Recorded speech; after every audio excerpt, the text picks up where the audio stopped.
Isso vai apresentar distintos registros que eu infelizmente não tenho como elaborar, a uma pelo tempo, a duas porque eu já estou cansado, né?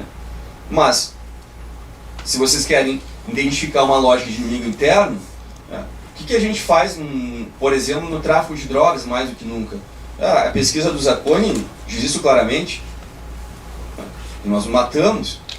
No último anuário de segurança nacional da segurança pública brasileira, vai trazer de um ano, né, 4.000 e poucos mortos pela polícia, dos 60 mil, dos mais de 60 mil homicídios anuais no ano passado. Índice de letalidade policial, ao mesmo passo também que um índice altíssimo de policiais mortos. 56% dos policiais mortos negros, cerca de quase 80% dos mortos pela polícia negros. Então, assim, como é que a gente nomina isso? Nós temos uma clara identificação de quem é o inimigo interno. Isso só vem pela ideologia da segurança nacional, né, que se constitui a partir de uma espécie de organização intelectual, formação de elites dirigentes. Mas a diferença dos Estados Unidos, a nossa Escola Superior de Guerra não formou militares só, formou civis. Formou civis. E a lógica de formar civis que atuam de maneira importante no campo das próprias relações civis é estabelecê-los como elementos de um chancelamento de uma certa dominação intelectual. Porque a preocupação da guerra revolucionária é que o comunismo ataca através de um mecanismo psicossocial. É preciso formar uma elite dirigente para prevenir a população de ser sequestrada intelectualmente pelos comunistas. E a Escola Superior de Guerra no Brasil vai fazer esse papel. Vai fazer um papel, inclusive, muito importante, com vários autores, dentre eles Golbery Couto Silva, quando é instalada uma preocupação com a geopolítica, né, a condição brasileira, né, o local que o Brasil ocupa no cenário mundial, agregando a tudo isso a questão segurança e desenvolvimento. É quando a segurança pública passa a ocupar um aspecto primordial nas definições das relações sociais de dominação. Nós não podemos esquecer isso. Explica em parte por que a nossa Constituinte admitiu as estruturas militares que nós temos. Como foi mantido o estado de sítio e o estado de exceção, né, louvados pelo ministro Lewandowski, num artigo publicado aqui na revista da Faculdade de Direito, louvado por vários outros autores aqui, né, importantes no plano da ciência política, da formação de ideias, né, da própria vinculação, por exemplo. O professor Miguel Reale é uma teoria decisionista, a la Carl Schmitt. Vocês conhecem algum decisionismo democrático? Que o campo da atuação política ou da decisão? É claro que não, porque não existe. Então, são elementos que são importantíssimos. E eu estou falando de instrumentalidade do processo por quê? Ora, porque da maneira como é construída a instrumentalidade pelas lentes do Dinamarco, esses conceitos básicos da Escola Superior de Guerra vão para dentro do processo. Mais especificamente, ao pensar que a jurisdição é um dos poderes do Estado. A jurisdição é um poder. Não sou eu que estou dizendo, entre aspas. Existem vários pontos de contato entre a escola, o produto intelectual da Escola Superior de Guerra e a perspectiva instrumentalista. Mas seria mais útil da minha parte deixar isso muito às claras num artigo chamado Processo de Conhecimento e Liberdade. O professor Dinamarco dirá o seguinte. Então ele está falando sobre o Estado, sobre a relação de poder. Veja, parêntese, toda a construção sociológica do professor Dinamarco vem pelo funcionalismo americano que é penetrado pela Escola Superior de Guerra. Sociologia funcionalista da Escola Superior de Guerra aplicada ao processo. Tais diretrizes estão expressas fundamentalmente na Carta Política e constituem o arcabouço central de toda a atividade estatal. Define-se mediante elas instituições políticas e o seu modo de ser e o modo como se harmonizam. Traçam-se metas econômicas e estabelecem-se critérios para a coordenação da nação. Opta-se por certos estilos de vida e de cultura no planejamento psicossocial das instituições familiares, educacionais e religiosas. Finalmente, estabelece-se os critérios para a segurança mediante as diretrizes relacionadas à expressão militar do poder. Olha esses termos. Político, econômico, psicossocial, militar. Ok? Político, econômico, psicossocial, militar. Escola Superior de Guerra, Manual da Escola Superior de Guerra. No estudo do poder nacional é conveniente distinguir 5 expressões: política, econômica, psicossocial e militar. Qual é o nome do artigo? É processo de conhecimento e liberdade. Uma liberdade liberógena, uma liberdade que nos consome. Essa perspectiva de instrumental, ela incorpora de forma não declarada, a não ser em rastros, toda uma perspectiva que é compreendida pela Escola Superior de Guerra.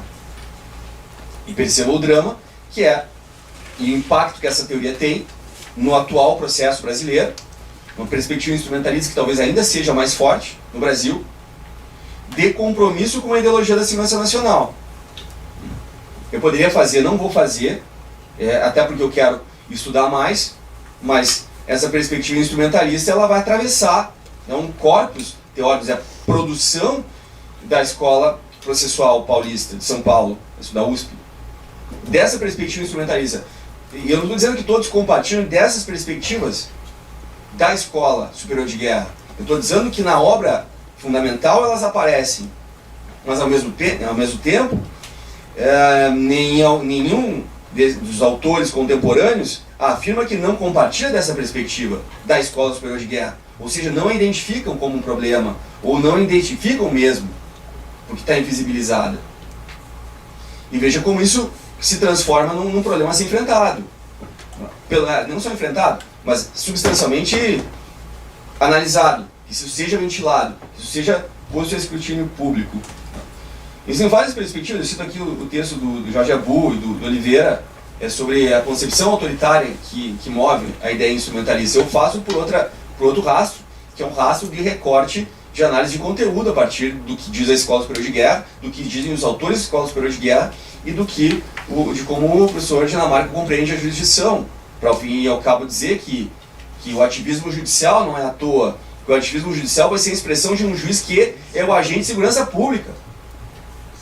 Não é algo que vem de um elemento inexplicável.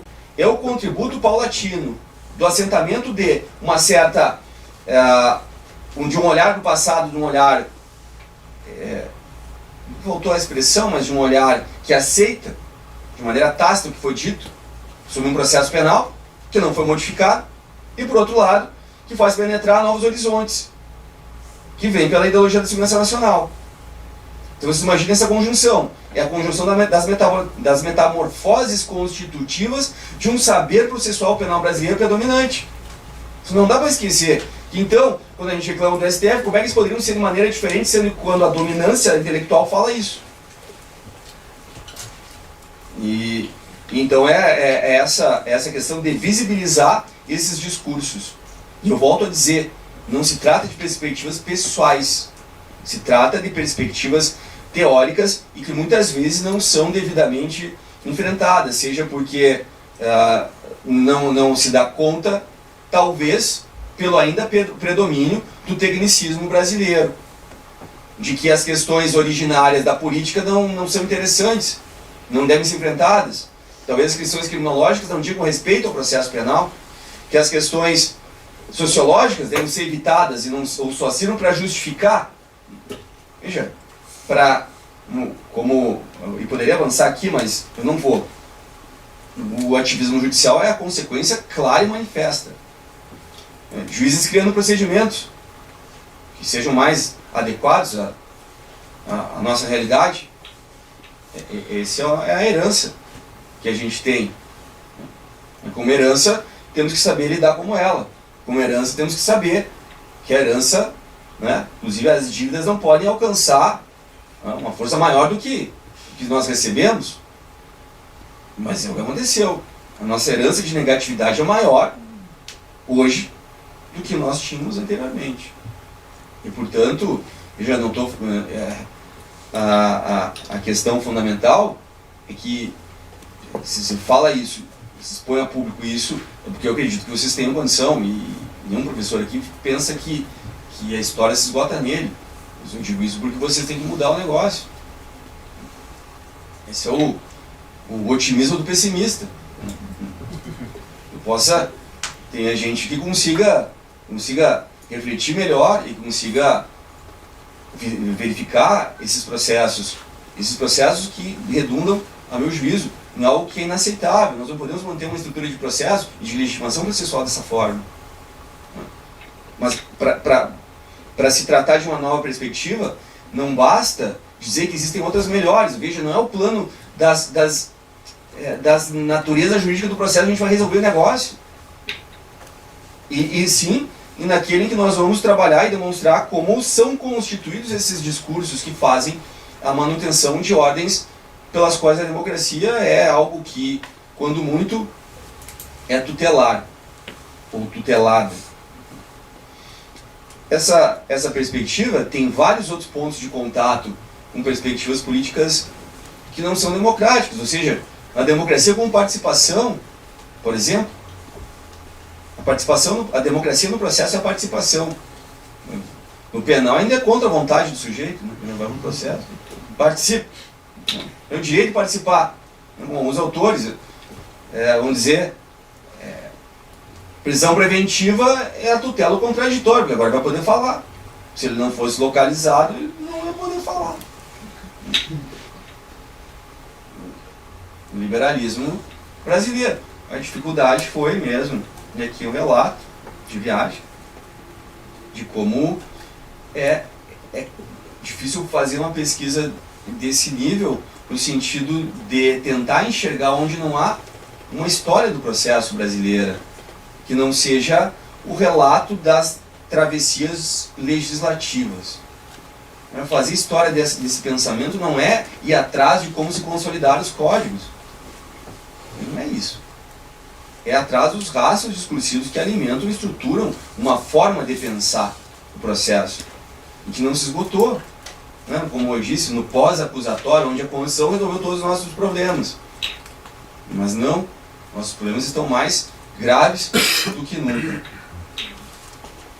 Essa questão que eu trouxe ao final, então, e eu não pude avançar, a uma porque está incompleta, a uma porque ela está incompleta, vai fazer parte, ou faz parte também, de uma importante questão que faz parte da memória coletiva e da própria memória da escola, né? De como se constituem determinados intelectuais e quais são as suas conexões políticas. A gente tem que enfrentar. Temos que enfrentar.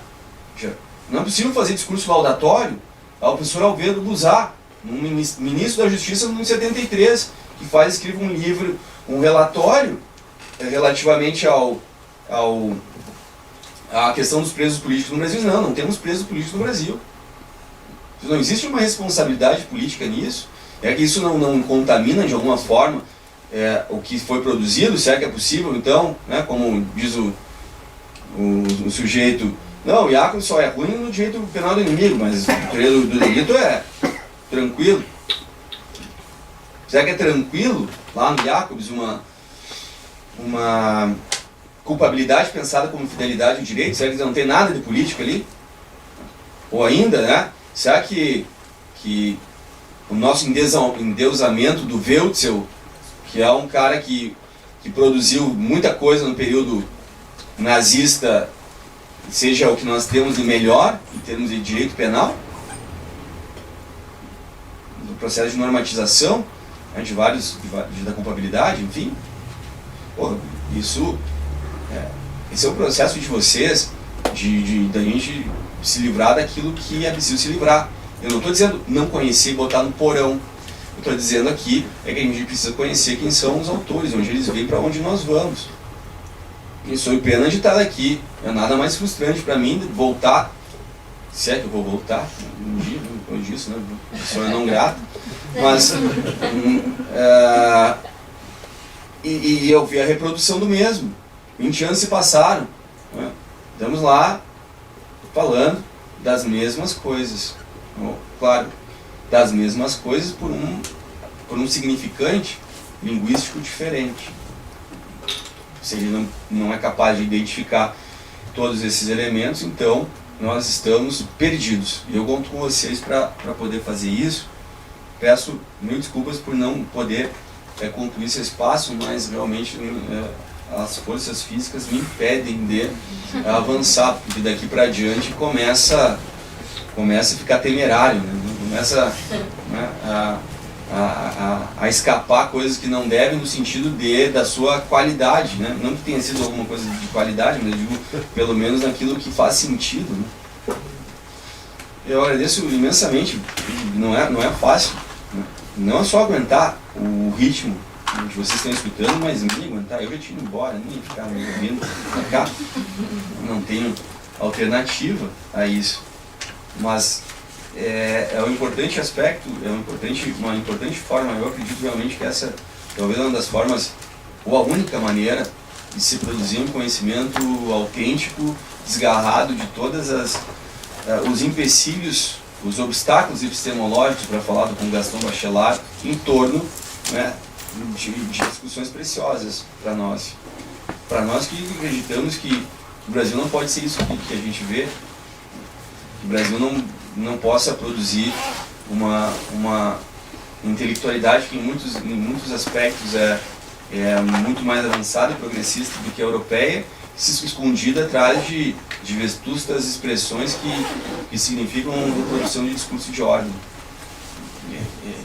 Vocês têm essa qualidade, têm essa tarefa, apesar do Maurício não ter retornado, vai ter que proceder alguns cortes mesmo, então talvez isso. Eu agradeço profundamente a ele pelo espaço. Acho que o que ele faz aqui é algo sem precedentes, não na cronologia, no ensino brasileiro. E é um ponto de bifurcação, né? Então, essa por isso eu fico muito grato, né? O Maurício é um amigo pessoal, é alguém que eu tenho mais alto respeito. Eu acho que em termos, eu posso falar isso melhor ainda que ele não está, mas eu ia dizer que não, mas o Maurício talvez seja hoje o grande criminólogo brasileiro, né? Não diria assim o criminólogo de direito, porque nós temos os nossos mestres, o João Cirino dos Santos, mas enfim, quem está produzindo e fazendo a diferença em termos de produção científica de conhecimento. Então o privilégio de vocês ter o Maurício à disposição é fantástico, né? Eu, se pudesse estudar aqui, estudaria com o Maurício. Não só criminologia, o direito penal, enfim, mas é uma pessoa fantástica e eu agradeço a ele mesmo. Acho um amigo muito querido e desejo todo sucesso para ele. Espero que o espaço possa continuar e deve continuar, e que vocês também possam ocupar o espaço que é cabido a vocês.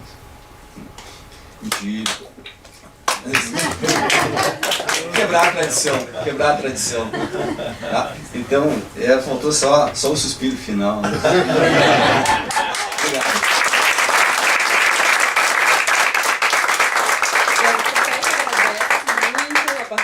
Professor Ricardo, depois dessa exposição intensa e fúria que iluminou a todos nós, a precisão histórica e precisão técnica mesmo durante esses 2 dias.